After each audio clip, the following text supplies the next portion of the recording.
তোমাকে দেখে আমার খুব করুণা হলো, কিন্তু এর তো কোনো প্রয়োজন ছিল না চান্দ্রী,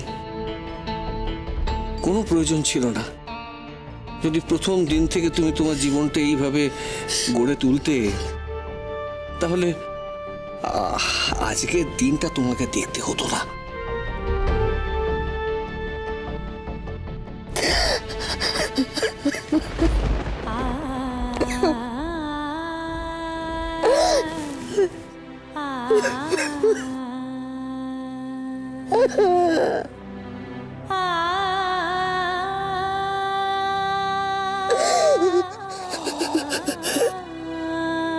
মেজ বৌমা, কান্নাকাটি করো না, বাড়িতে অনেক লোকজন আছে তো।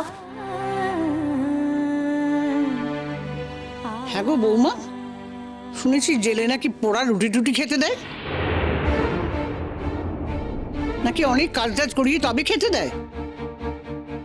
দেখুন, এই কথাগুলো নিশ্চয়ই একজন জেল ফেরত আসামির পক্ষে বলা খুব একটা আনন্দের নয়। আপনারা আপনাদের মতো কল্পনা করে নিন, সবার সামনে কথাগুলো নাই তো বলতে পারেন, বলুন। তবে জেল সম্পর্কে আপনাদের যে আইডিয়াটা আছে সেটা সম্পূর্ণ ঠিক নয়, কিন্তু জানেন তো জেলকে আরেকভাবে কারেকশনাল হোমও বলা হয়। তার মানে যে মানুষ ভুল করে তাদের ভুল সেখানে সংশোধন করে দেওয়া হয়, একটা সুযোগ দেওয়া হয়। আর তার সঙ্গে কিন্তু আধখানা বা পোড়া রুটি খাওয়ার কোনো সম্পর্ক নেই। হ্যাঁ, বাড়ির মতো খাবার দাবার নিশ্চয়ই পাওয়া যায় না, তবে খাবার যোগ্যই রান্না করা হয়। শুধু কষ্ট একটাই যে বাড়ির লোকজনদের থেকে দূরে থাকতে হয়, নিজের কোনো ফ্রিডম থাকে না, সেটাই। এবার যে যেরকম ভুল করবে, যেরকম অপরাধ করবে, তার জন্য সেরকম শাস্তি বরাদ্দ থাকবে। এই কথাগুলো এখন নাই বা বলবেন।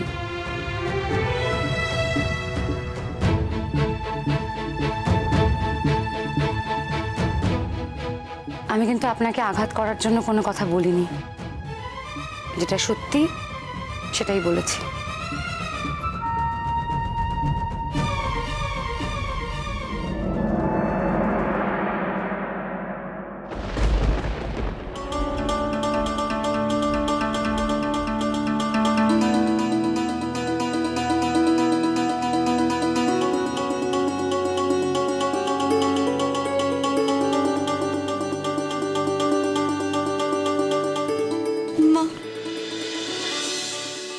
চড়ুই,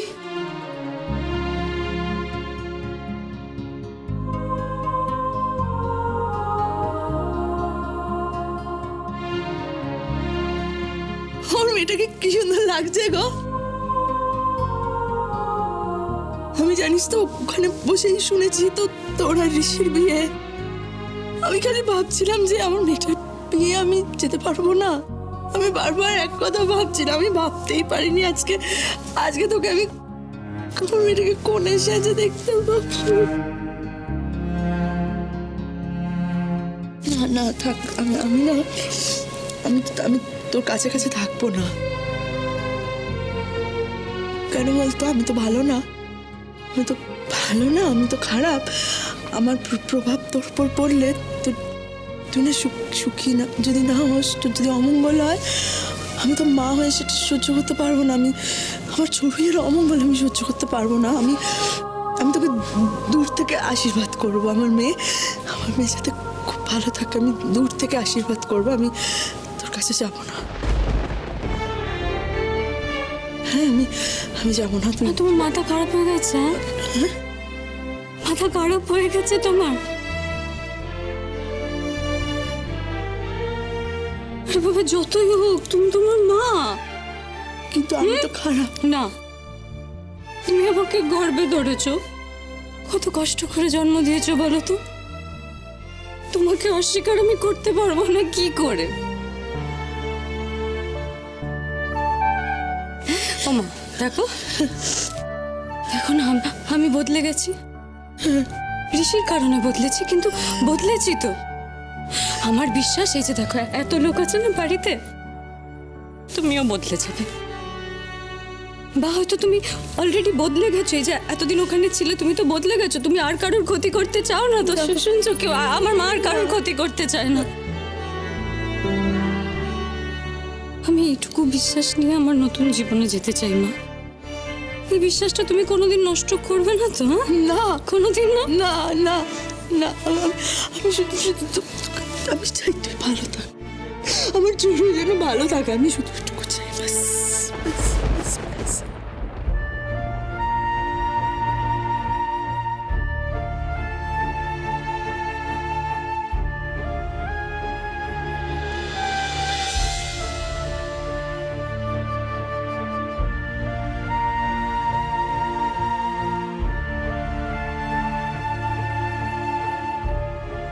মা,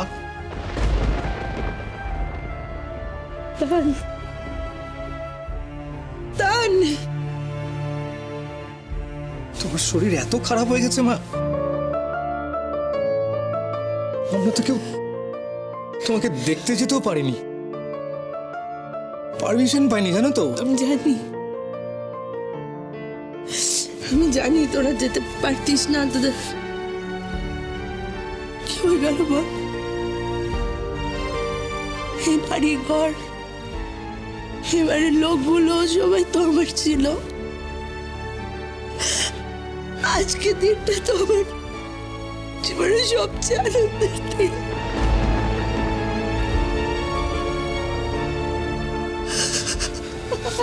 আমার আজকে সবচেয়ে বেশি সেজে গুজে এ বাড়িতে ঘোরার কথা ছিল, আমি পারলাম না। কর্মফল জানিস তো তান সব। কিন্তু আমি এগুলো কিছু করিনি।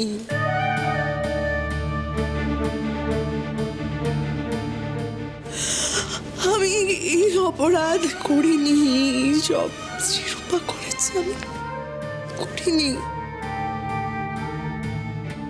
থাক না মা, নিজের অপরাধের দায়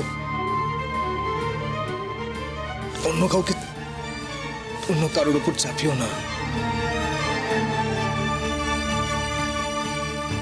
তাতে করে আর যাই হোক তোমার অপরাধটা খাটো হয়ে যায় না। একটা কথা বলি মা, দেখো আমি আমার পরিবারের কাছে ছোট তো হয়েছি, কিন্তু সব থেকে যদি কারোর কাছে ছোট হয়ে থাকি না, সেটাই আমার স্ত্রী কমলিনীর কাছে আর ওর পরিবারের কাছে।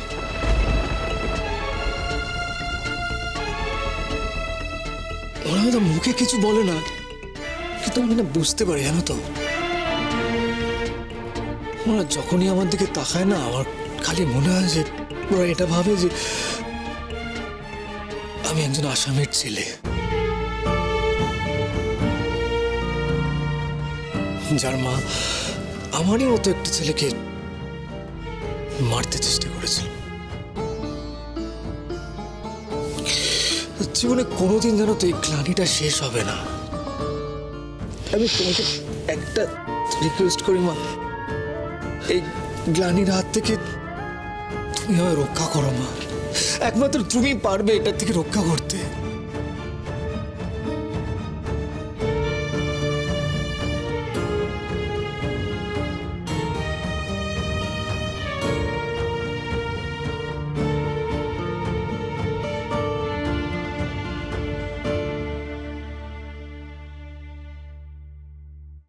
তান, এখন আর এসব কথা দিয়ে সময় কাটাস না। তোর মা যে কত কষ্ট পাচ্ছে দেখতে পাচ্ছিস না? এখন এসব কথা বলিস না। ও যদি সত্যি সত্যি অন্তর থেকে কষ্ট পেয়ে থাকে, তাহলে বুঝতে হবে ওর চারিত্রিক শুদ্ধতা এসছে, আর সেটা হলেই আমি সব থেকে বেশি খুশি হব। মঞ্জুরির সঙ্গে কথা বলি।